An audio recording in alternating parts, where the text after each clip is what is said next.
Hi guys, welcome back to my YouTube channel. Today I will be talking about 5 things to consider when planning a group trip or a girls trip or a family trip with black people. I'm black. I can say this, yeah? Now, let me just put this out there. Only black people can watch this and comment and be in their feels or not, or have an opinion about what I'm about to say.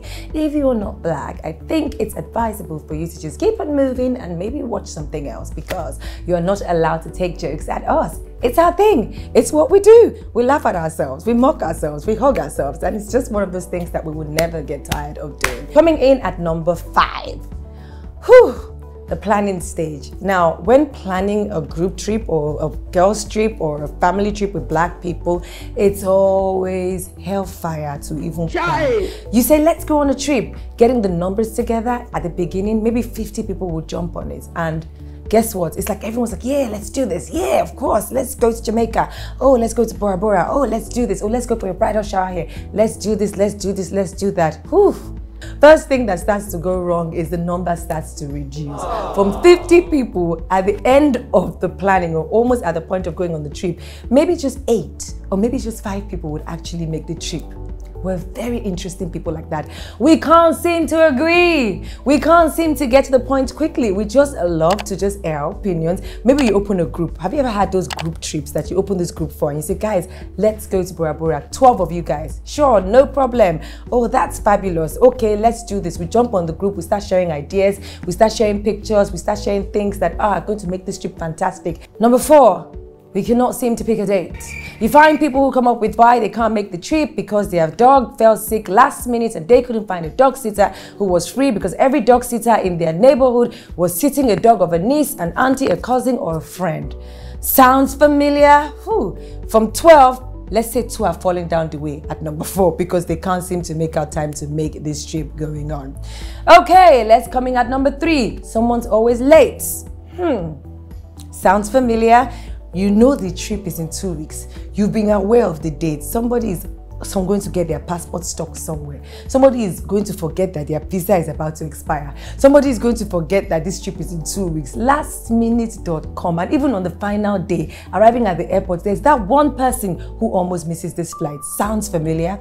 You're like, have you left the house? Yeah, let's leave. Let's beat traffic. Be here at this time. It fucking stresses me out. There's that one person who's always overweight. You pack things you don't need on this trip that you know you probably wouldn't wear, but you just want to pack it any which ways. And then we see you at the airport wondering, how did you find yourself here? Because you're not fit to fly with this, because you're probably overweight, because your luggage cannot go, because there's just too many fucking things that you do not need. Number 3, group activities. I can't swim more, my wig. Sorry. I don't want to jump off a cliff. Can't we do something less strenuous? We're on holiday. You're supposed to do the things that you're not used to doing or you don't want to do, because that's the fun. That's where we fucking get the fun. Like, don't be so uptight. Oh, sorry, I can't. Or the people who now start telling you the reason why they don't want to come downstairs for breakfast because they just think, no, I'm sleeping in. Oh, girls' trips are just the worst. They fucking stress you out. I love all of my girlfriends, but I'm sure we can all relate that planning a trip together is one of the most tedious. It's more tiring to plan the trip than the actual trip, because just getting everybody to agree on group activities to do, it's a miracle working God. If you have a group of friends who this is easy for, you guys are actually like Superman's cousins or family members or second wife, because the black people that I know, family, the worst. Somebody always has to bring up a reason why they can't go bungee jumping. Somebody always has to bring up, I don't want to meet God though. No, please, oh, what would I say when I get to heaven? Fuck off. It's a group trip. Another thing that amuses me are the fights. I'm sure if you think back at all the group trips you've been on, there's always a massive fight or an argument, or somebody who says something, or somebody who does something, or somebody who's just not acting right, or somebody who just wants to get something off their mind, or somebody who is just drunk and just badly behaved, or somebody who just feels like fighting everyone, or someone who gets the group into trouble. I've been on some group trips where it's either they're trying to kick somebody out of the club and we all just end up out the club and we're like, why couldn't you just behave yourself? Group trips are always fun. Like, apart from all these things to consider, as I've shared with you, you know, it's fantastic for Black people to treat themselves. Luxury is good in our lives. Go to fun places, you know, arrange a group trip. It doesn't have to be something that you go out of pocket for. Yeah, budget is also something that everybody's always arguing for. Let's drop this amount of money. No, sorry, please, I cannot drop that money. Please, I have rents to pay. Please, I have school fees to pay. Please, I do the bitch, I ain't got no kids, but the fuck? Do you understand? Like, why can't we just try and agree? Hussa! I love my Black people. I think that this video is going to make you guys crack up, because I feel like if you think it's happening to only you, trust me, in every group of friendship, this is one of the most hardest things to do. Plan a trip.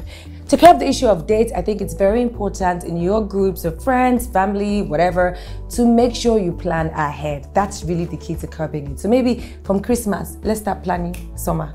From Christmas, let's start planning Easter. From Easter, let's start planning Christmas, because that way everybody can analyze their budget, everybody can get a sitter, everybody can get who's going to sit at home for them, because guess what? There's beauty in the numbers. Let's stop dropping out. Number 3, let's agree on group activities even before we get there. I think it's safe. I think it's better. I think it's less time consuming, and I think that everybody knows what they're going to do with. And it's okay to have 3. 2 people can do one thing. We don't have to always do every activity together. Yeah. Number 4, let's try and hash out whatever differences we have before we go on holiday, because it just ruins the mood. You know, let's try and just, you know, be well behaved when we're on that holiday, because if they kick you out of a club, we can't then let you be outside alone. We all have to leave, and it's just like fucking wasting everybody's time, and it's just really unnecessary. And number 5, and the last one that I'm going to leave you guys with, you know, as I said, let's normalize luxury in our lives. All these things, the hiccups, the problems that happen when you go on holiday, is part of the fun. I think that the actual holiday begins from the planning. The fights you have in the group, if you don't want to remove your wig, or you don't want to go to a water place because of a wig, there's less glue that you can put down and carry for a week that at least will help you out. Or, you know, just you know, get together, do things, go on holiday, spend money, just be fabulous. Because I think that Black people are magic, and I think that we, you know, need to normalize, like, you know, good things in our life. Going to places that, you know, you just can't even imagine you're going to. Now, thank you guys for watching. Hopefully you had a great time watching this, and it brought back memories, because I can sit here and think about so many girls' trips that I've been on. And whew, am I the drama? Am I the villain? Maybe I am. All of my friends, shout out to you guys for watching this video.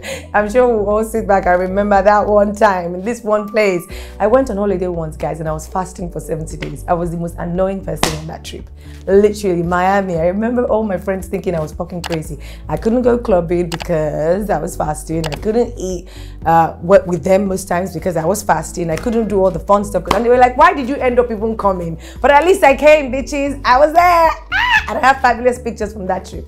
Thank you guys for watching. Please remember to subscribe to my YouTube channel and follow me on Twitter. I am @Toaster with a double R. Bye.